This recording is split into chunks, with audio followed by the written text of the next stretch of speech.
These are some of the sights and sounds of powerful Hurricane Ida as it slams into the Louisiana coast. Good evening and thanks for joining us. I'm Steve Price. Ida came ashore as a very strong Category 4 hurricane in the south part of New Orleans just after noon. And I got to tell you, it hasn't weakened much since. In the hour since it first hit, it has caused widespread damage. Still a Category 3 storm with sustained winds of 120 miles per hour, dumping several inches of rain per hour in some spots and inundating the coast with several feet of storm surge.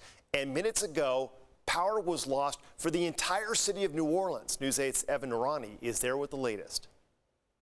The evening is upon us here in New Orleans. We're in the French Quarter staying in our hotel room, and just about an hour ago we lost power here.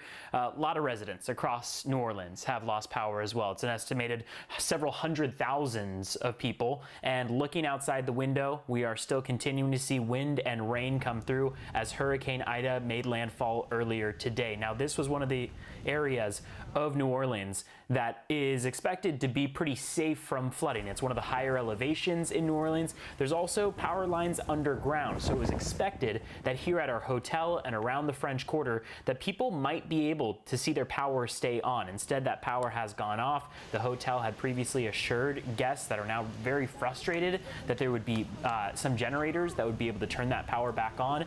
And we've been able to turn on battery-powered lights here in our hotel room, but we are still without that normal running power as Hurricane Ida continues to pass through the area. Now, earlier today, we had talked to some residents who are going to be going back to their homes, and they're talking about what they're expected to see. They're worried about their homes, they're worried about their property, and they're here at this hotel specifically because they want to ride it out for their own safety, but know what they're going back to.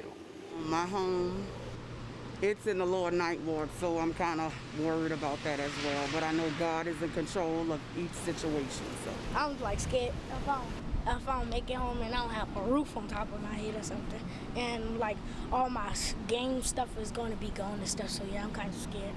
Much of New Orleans under a curfew. Elected officials have continued to reiterate people should be staying indoors here across the state of Louisiana as Hurricane Ida continues to ravage parts of this state. And at times it appears quiet outside. You can even see it calms down a bit, but very quickly those waves of energy come through. Heavy, heavy rain, intense wind gusts, and the night is now here. The sun has pretty much set behind us.